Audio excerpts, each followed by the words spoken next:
Okay, so unit 6 marks the beginning of kind of more applied chemistry. So a little bit less chemical reaction stuff, a little bit less about how do molecules combine, and a little bit more about what other factors determine and are part of describing the behavior of molecules. And it's starting to get more macro scale. We're zooming out of just chemical reactions and particle, and we're looking at how does the particle behavior affect what we see on the life scale? Why do we see certain heat change? Why do we see certain energies associated with processes, chemical or physical, all of which involve particles, depending on how the particles interact. Are they reacting together, creating new bonds, or are they just interacting together, IMFs and stuff like that? We're kind of heading into an extended unit 6, 7, and 8. We definitely won't make it to unit 9, even though unit 9 is actually a super cool unit. We just don't have the time. But unit 6, 7, and 8 are all about thermodynamics, kinetics, and environmental stuff, what we call equilibrium. So you're kind of looking at more, how do we connect this to everyday stuff? Because right now, a lot of you guys have been working in the theoretical, which has been a real mind bender. Even though the theoretical is very much real, it's just that you can't physically see the particles when I'm talking to you at a micro scale, right? It's very hard to imagine that.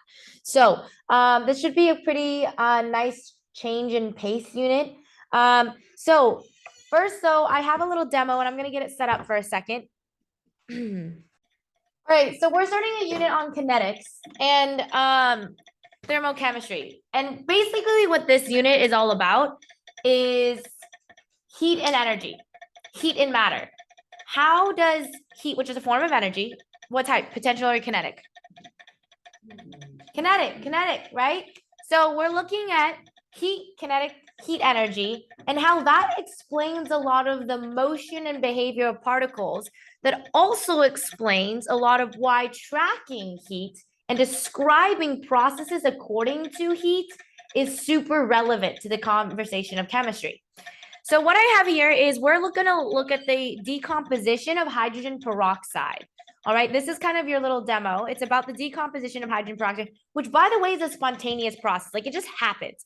If you leave hydrogen peroxide from the grocery store out in open air, even if you just open the cap, okay, and seal the cap again, you're going to have natural leaks. What happens is that hydrogen peroxide naturally breaks apart over time, but it's a pretty slow process.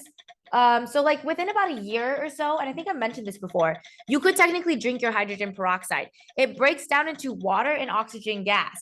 When you uncap the lid, the oxygen gas just floats out into the air, and you could technically drink it. I wouldn't, because that bottle is nasty, but and you want to be very much sure that it's fully decomposed. So I wouldn't exactly test it out on your own personal body, but that is a common process in chemistry, is the natural spontaneous decomposition of things. Very few things spontaneously synthesize. It just doesn't really work like that. Like, your room doesn't magically kind of clean itself. It's just there's a principle called entropy in the universe, where we kind of know that things naturally get more chaotic than they do get ordered, right? But decomposition is the natural breakdown into simpler parts, simpler elements, or simpler components, and that often is spontaneous. So what we have here is a spontaneous reaction, but there's a misconception about what spontaneity means. Just because you happen naturally doesn't mean you happen quickly. Okay, so we're going to look at, okay, I can have a spontaneous decomposition, but is there a way that I could come to understand the role of energy and particle movement and interaction that would help me manipulate the speed at which this reaction occurs? Because obviously speed is very important in chemistry. If you have an industrial deadline to meet a certain quota of product that you need to make, and you tell your manufacturer or your buyer, like, oh, sorry, it just took 24 hours to make this, and I know you needed 6 tons in 5 days, like, bummer.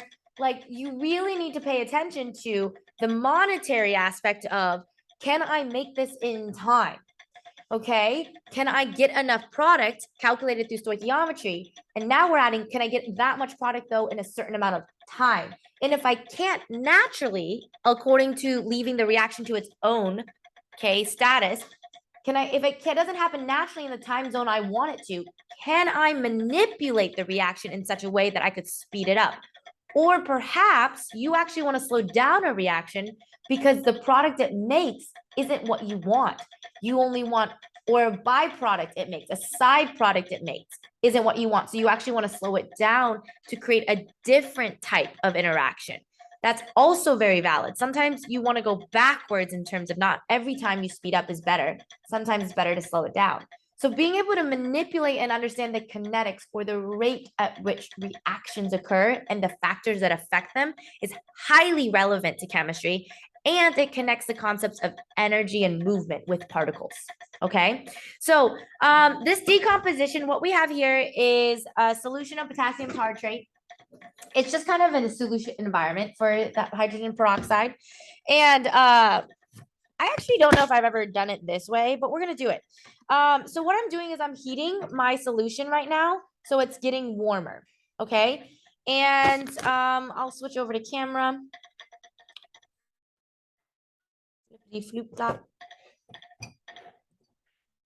Ooh. Wow, the camera's right here. There we go. So here we have our solution of potassium tartrate. Okay. And what we're going to do is we're going to let it warm up to about 70 degrees Celsius. You know what? Actually, I'm going to perform this only at 50. So it's almost at 50. We're going to do 2 rounds, maybe even 3 rounds of this. Okay. On your notes, you have a before, during, after. Maybe divide it up into, on your notes, divide up this section into, okay, half. Okay. That was the worst line in the world. Hold on. Okay.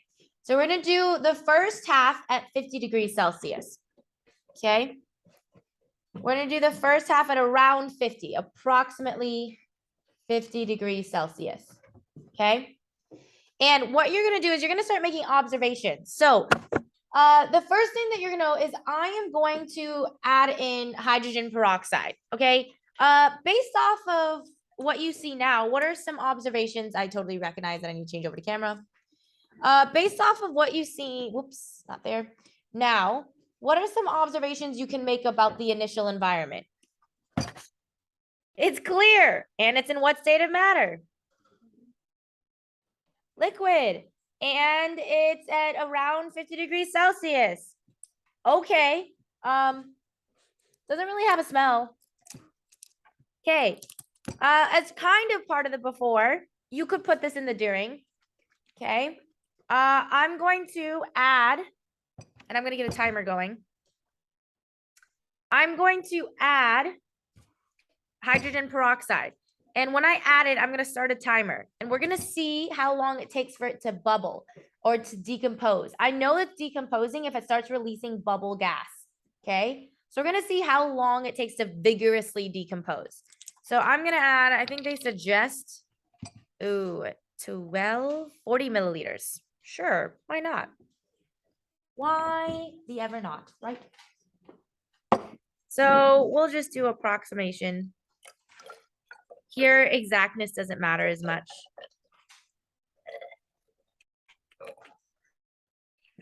So automatically your hydrogen peroxide also is, okay, here we go. We're at about 50, a little bit higher. So I'm gonna turn it down even more so it cools off a little bit. You also might want to note that we do have a magnetic stir in it. So we're constantly stirring. Might want to be a note that you make and to kind of ask yourself why do we have to stir it? So, oh my God, I forgot to start the timer. Here I am just chilling. And we'll probably add 15 seconds about. Okay, this is super exciting. A lot of chemistry is waiting in dishwashing. So here is part 1 of your super fun chemistry. We're waiting till we see gas release, which is an indicator that we've decomposed it because it produces a gas. So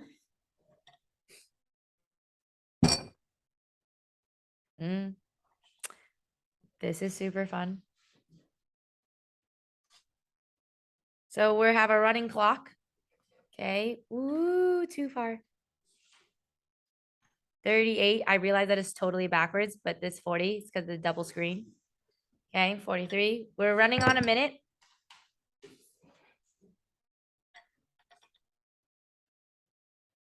This does have a point. This does have a point, I promise. Well, hopefully not, considering that I'm not wearing any protective gear right now because it's just liquid. Oh, you're thinking of the carbon snake. No, that requires 18 molar acid, which is such highly concentrated acid. It's not sold even, it's hard to get it even as a teacher. Yeah, the carbon snake demo, I tried doing it with a 6 molar acid solution. No, it didn't work. You need crazy amounts. All right, so we're running on a minute 30 seconds, and if we add like 10 seconds of me not turning it on for the first, little bit. So far I'm not really seeing much gas coming out. Okay, we're at 50 degrees. We're literally at 50 degrees. I am so good. We're at 50 degrees. I got the temperature where I want it.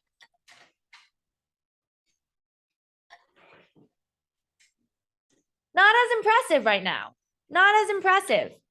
I'm going to start now considering what would happen now if I ramped up the temperature to 70 degrees and I added this pink solution known as cobalt chloride. All right, because right now the decomposition should occur, but the question is, why isn't it occurring, or how could we make it occur faster? Okay, it does naturally occur. So we're going to switch over to notes then. What I want you to write here is about 70 degrees Celsius in the part below. Okay, and what are your observations during for before?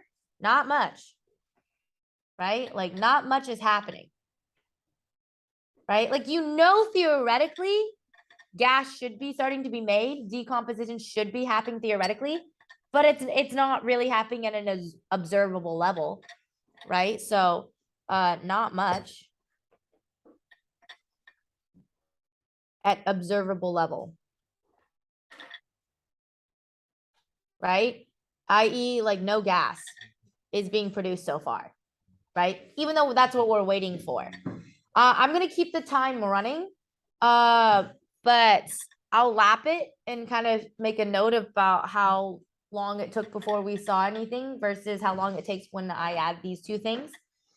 There really won't be much of an end here because we're gonna stack on top. Okay, so I'm gonna crank this up now to get me to 7 degrees Celsius. Let's crank this bad puppy up. And reverse. Okay. So we're going to get to 70. Crank this up. Notice one of the questions is, how might rising temperature actually impact collision? That's something that you want to consider. Yeah. We're getting close. I got to crank it up even more to raise this to 70.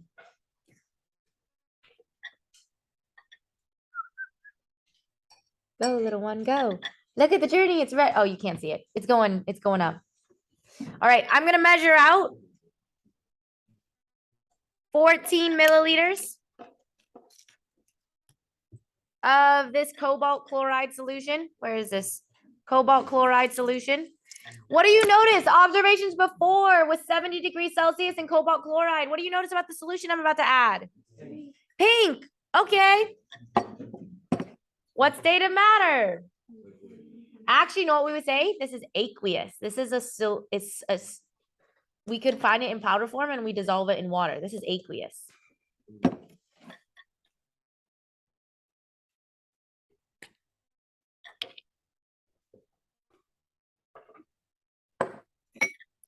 Oh, 14.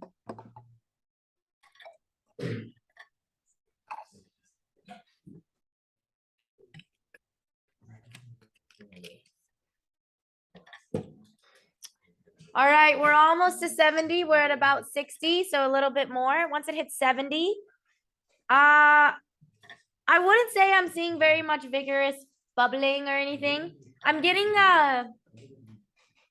I mean, obviously, probably there's some oxygen gas being released, but not to the point where I could see very much. Okay. Slow going. But we're almost to 70. We're getting, oh, I can crank it up even more. Ooh, let's go.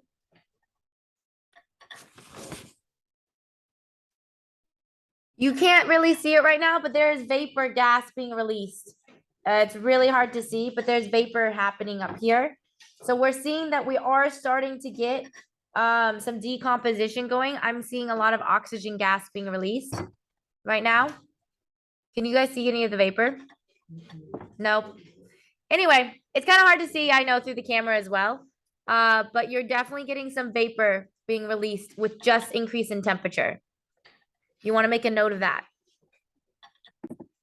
If you're seeing vapor release, it means that what's happening? Decomposition at a what rate than what would happen before? At a faster rate. Okay, now we're almost to 70. And now I'm going to add the cobalt chloride. Now this is where it gets interesting.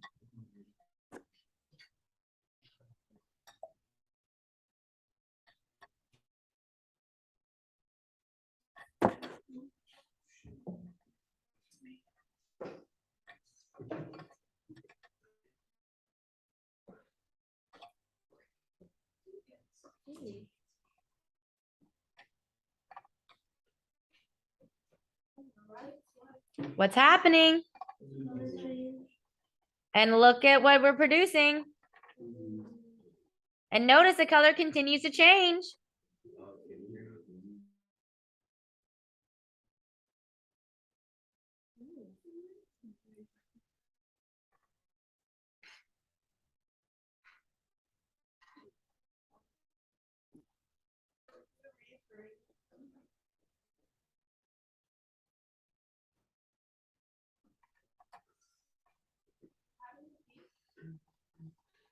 I don't know. Let's wait it out for a second.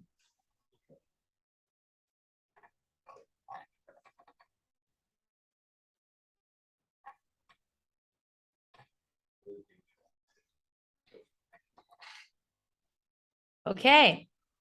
So that is the end. We've used up all of the hydrogen peroxide reactant. We've thoroughly reacted it, decomposed it. And right now, write down in your before, during, after.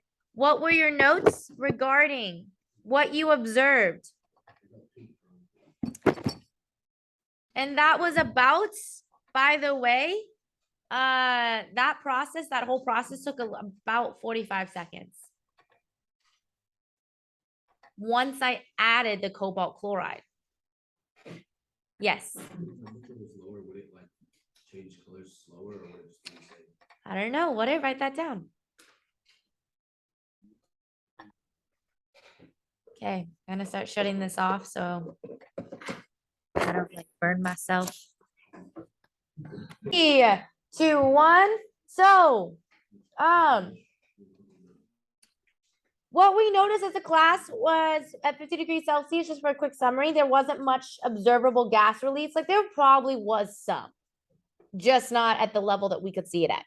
And it was running on like 4 minutes that we waited. Then I cranked it up to about 70 degrees Celsius and we started seeing gas being released. Well, I did. It's hard for you guys to see the vapor. But then we added the pink cobalt chloride solution into the mixture at a higher temperature. And we started noticing vigorous bubbling occur about 45 seconds in.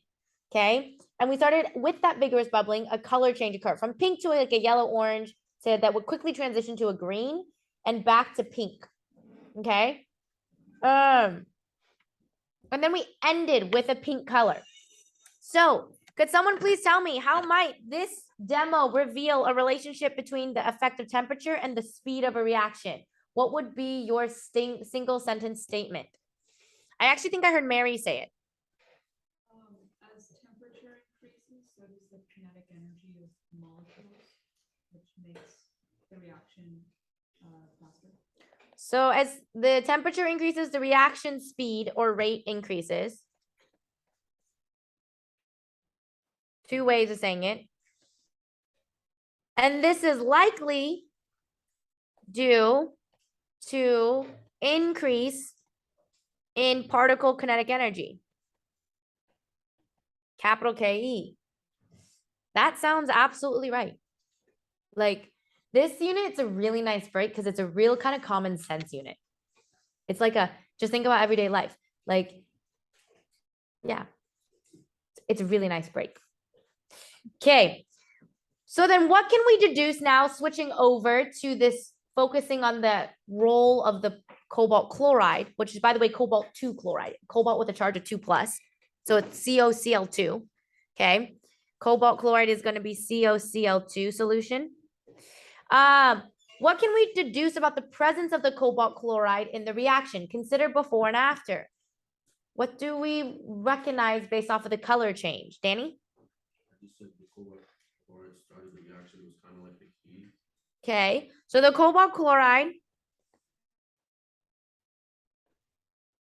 kind of initiated the reaction. What else do you notice considering directly connected to the color itself? Carlos?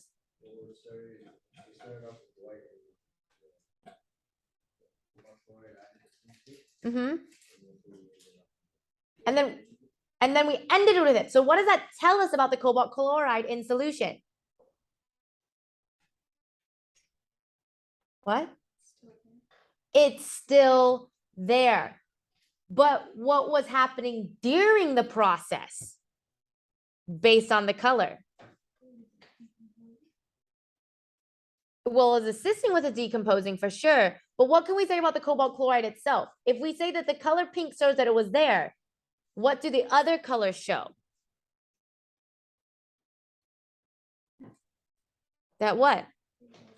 It wasn't there anymore. So what does that mean? What does it mean that before, okay, CoCl2 was present? During, the lack of pink showed that it was no longer present. And then after, it was present again. What does that mean? How can we have a molecule of some sort appear, disappear, and reappear?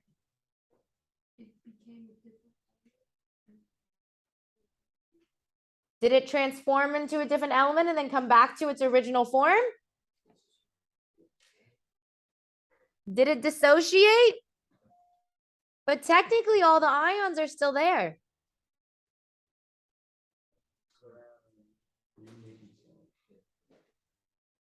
Okay, so we're gonna introduce a new term we call cobalt chloride is a form of a catalyst.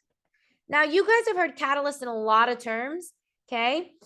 Because we say all the time, well, maybe this is a little bit more old school, but oh, like, man, he like really set him off. He kind of catalyzed that process, right? You kind of know catalysts from theoretically just listening to older people talk.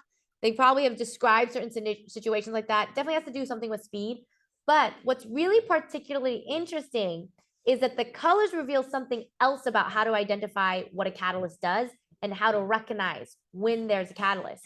And it's hinted at the idea that it appears, disappears, and then reappears. That's a unique characteristic of a catalyst in a chemical reaction process. All right. So that's our demo. Also, know what's super interesting? Look at the color now. It's kind of a burnt orange. I low-key think I burnt some of the molecules just being exposed to that much heat. So what we're going to start doing now is jumping into kinetics, and I'm going to introduce a theory that is deeply rooted in Mary's idea of particle movement and particularly kinetic energy of the particles. So chemical kinetics, just as the official definition, is the study of the rate of reactions and the factors that affect that rate. How can I manipulate how fast a reaction goes? And what you should know is that different reactions have different reaction rates. Different reactions occur at different speeds because they involve different requirements. You got different molecules, okay? So How we start understanding reaction rates is through a really important theory known as collision theory. What does collision theory hint at what particles do? Collide. Okay, this is all about. Have you guys heard that new? I don't know if this is actually appropriate song. Never mind. Never mind. So, collision theory. It tells us two things. One, a reaction occurs through particle collision and depends on the number of collisions with enough energy to break old bonds and form new ones. So remember how I used to say in Unit 5 that chemical processes or chemical change involve the breaking of old and making them new? Well, not every single time particles collide do they break. Sometimes they just bump into each other. It's like not every single time you bump into a friend at school does your shoulder actually hurt. It's like there has to be enough energy, enough impact to create an actual significant repercussion. Same thing with particles. Okay. Sometimes particles just kind of collide and then move on with life. It's like, oh, okay. Okay. Second thing that collision theory tells us is the number of collisions. Okay. Reactions occur through particle collision and depends on the number of collisions with the particles in the correct position so that bonds break at the correct location. Okay. If I want to break your arm and I smash your leg, I might have had enough impact to create a breaking, but it's not really where I wanted to break you, right?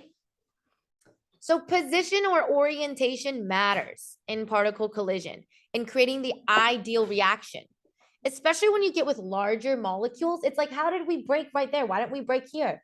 Excellent question. It's all about the positioning of where the particles actually come into contact that indicate and help us understand why we get certain breakage where we do. By the way, when particles don't collide in the right position, we say that they create side products. It's how a lot of actually science has been discovered. Reactions happen and we didn't expect it to break at that location in the bond, creating a brand new molecule that we never thought could be made. So that's how important and actually how huge particle collision positioning is in regards to a lot of accidental chemistry reactions and discoveries. So let's dig a little bit more into these two concepts behind collision theory and pick apart the factors then that we can pull from it. Okay, so how then, using these two, what we call postulates or principles of collision theory, how might we deduce factors that we could then eventually manipulate? All right. So the first thing to consider is, what is this concept about enough energy? We call the minimum amount of energy required to successfully break the bonds and activate new bond formation activation energy. And the symbol for activation energy is E sub A. And so when we say that in postulate 1, collisions must collide with, or particles must collide with enough energy, what we really are saying is that particles must meet this set activation energy value, this set energy required to actually activate the process of breaking and bond reforming. We're not really creative namers. Activation energy. Okay. The activation energy is the difference between the energy of what we call the activated complex, which I'll describe later what that means, and the reactants, where you start. You can kind of think of it like climbing a hill. The activation energy, if this was like a diagram of a hill, is the difference between where I started and the top of the hill where I have to get to. That's the activation energy, okay, is the difference between where I start and where the highest point of which I climb. Oof.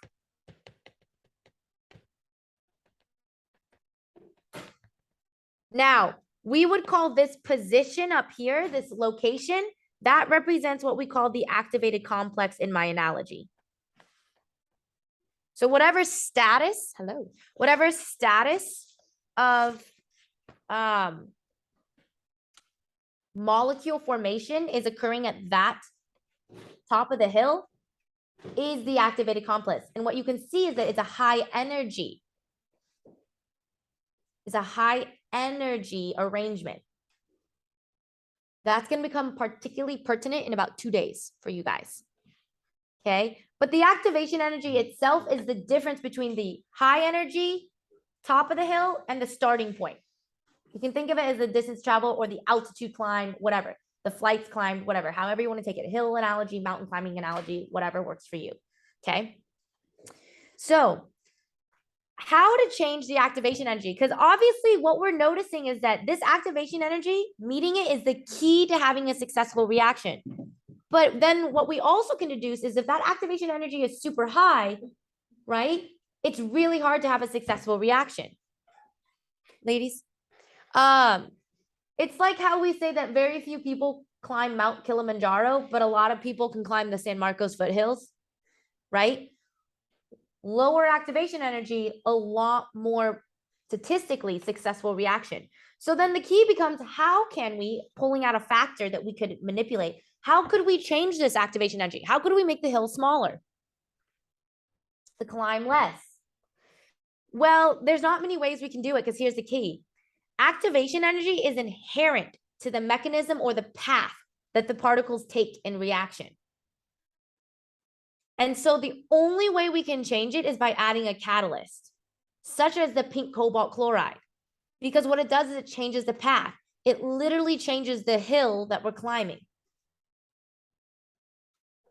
It gives us a shortcut. It gives us a new off trail.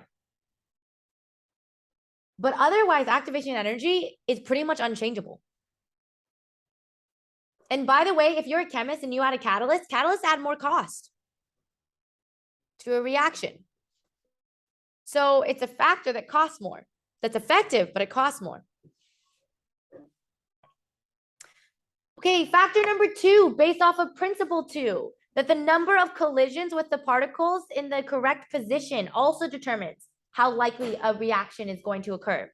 Well, we got to think about, well, then how do we understand factors of effective collision? How do we understand this? Okay, so one thing that we have to understand is, okay, that there's kind of 3 breakdowns involving the actual process of colliding. The first step is that particles collide with enough energy, i.e. meeting the activation energy to break the bonds. That's like kind of first step is you got to start going with enough energy. Okay. Or else you're not going to collide. You're just going to tap each other. So even the right positioning doesn't matter. Okay. 2, particles create a high energy, what we call a high potential energy, a high positioning, the top of the hill complex, the top of the hill arrangement. Okay. The top of the hill organization of the atoms. A high energy compound, which is the activated complex, when it collides, it creates this weird kind of, if you could stop the collision at an instantaneous moment of when they come into contact, that's what we call the activated complex. The moment of instantaneous collision forms this weird mesh of particles. Okay, it's like the slow-mo pictures of when people like slam into a window and you see their like face squish across the window, right? It's the same idea. The particles like merge and squish against one another, and at that moment is the activated complex. At that moment, you have a lot of weird high energy happening because you have this weird collision of bonds breaking as they collide, but then at the same time, you're so close to the other particles, you also start forming bonds with the other particle. So what we say is step 3 in understanding particle collision, and particularly having the right positioning, is that you almost create a simultaneous bond breaking and reforming at the point of collision. Because the particles are already super close together. You don't smash, break, and then try to find the new parts somehow, okay? You do it all at the same time, essentially. It starts with initial breaking, but then everything happens basically instantaneously while they're still close together. Which means it's imperative that they smash in the right way, because if your main contact is in that moment and you don't have it positioned correctly, you're going to make the wrong new connections, because then they break apart again and it's really hard to find those particles again. So colliding in the correct position is the key to successful bond breaking and bond reforming in that simultaneous moment, instantaneous moment. Okay. So then we can, from these two postulates and the two kind of factors that we can kind of piece apart or pick apart about them, we can get 4 actual tangible ways that we can manipulate speed or rate of a reaction. And that is the following. Temp. Temp is the first one. Temp is the cheapest one. Okay, because all you do is crank up, maybe a little bit more high electricity bill, but not bad at all. Temp, okay, just as Mary said, speeds up kinetic energy. So more particles, okay, meet the activation energy value.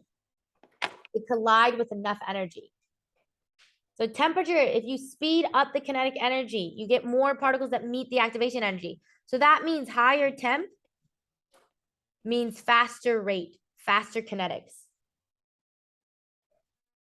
Pretty obvious, pretty sensical, pretty nice. B, this is a little different. Surface area, particularly for solids. This helps with mainly solids, okay? When you increase the surface area, S dot A, you also see an increase in rate because particles have more opportunity to interact. Now, sounds slightly counterintuitive, but here's why it makes sense with solids particularly. If you're trying to react a chunk of salt, it takes a while. What do? You break it up so that the water particles begin to, okay, be able to interact with one or at least smaller numbers of particle at a time. Any of you take protein powder, you scoop your densely packed protein powder into your water. You don't leave it as this like shaped cube cylinder. What do? You break it up because you know, inherently, you know that increasing the surface area of exposure increases the interactions and therefore the collisions and therefore the potential for mixing, or you don't actually have a reaction between your protein powder, but let's say you did a reaction with the environment, right? So this is particularly only true for solids mainly, is that we often grind up our solid chemicals so that there's more possibility for reaction and collision. Tied along with that is stirring. Stirring is also another wonderful way to speed up, okay, the rate of a reaction. We also call what we say is agitation. To agitate the particles is to stir them. And what we say is that as you stir more or you agitate more, so does the rate. Why? Because you increase collision. And again, pretty intuitive actually. Also, not only are you increasing collision, you're increasing the energy of the collision because you're inputting energy that gets transferred to your particles. So you increase collision and the energy through stirring. All of these so far are very much free. These are very free factors. Temperature is the #1 way that we can speed up or slow down a reaction. Okay. That costs us nothing. And then finally, of course, we have our special case, which is a catalyst. Okay, catalysts, they are the most effective way to increase the rate of a reaction, okay, by changing the activation energy itself. This is the only factor that addresses an inherent change to the way that the particles interact. Everything else is just making it better statistics. This is the only one that actually changes the way it does it, the mechanism itself. But they cost money. And sometimes a lot of catalysts tend to be transition metal-based catalysts. They're toxic for the environment. So catalysts have a pro and a con to them. but they'll sure make it go real fast. Yes, Hallie. Oh, you're just stretching. Quick note about temperature. Temperature is a measure of kinetic energy. This will become particularly important for you to remember when we talk about heat versus temperature. Heat is not temperature. Temperature is not heat. Temperature is a measure of kinetic energy. And oftentimes kinetic energy describes heat, but it is not inherently heat. Okay? Heat is a subcategory of kinetic energy, not the same. So another thing is we have two common units for temperature, degrees Celsius and Kelvin. Kelvin does not have a degree symbol. Do not write degrees Kelvin. That is not a thing. It is just Kelvin. Okay? And it's capital K Kelvin. Why do we have this second unit, or really third, because we in America use Fahrenheit, which is so stupid. It is the only measure of temperature or kinetic energy that accounts for absolute zero motion of particles. It's the only one. So 0 Kelvin is the standard for which we say there is literally not a single ounce of movement in those particles. Because technically all particles are moving. They're all vibrating at the very least. Okay. How do you switch between Kelvin and degrees Celsius? You say that any value in Kelvin is the degrees Celsius value plus 273.15. You need to memorize this.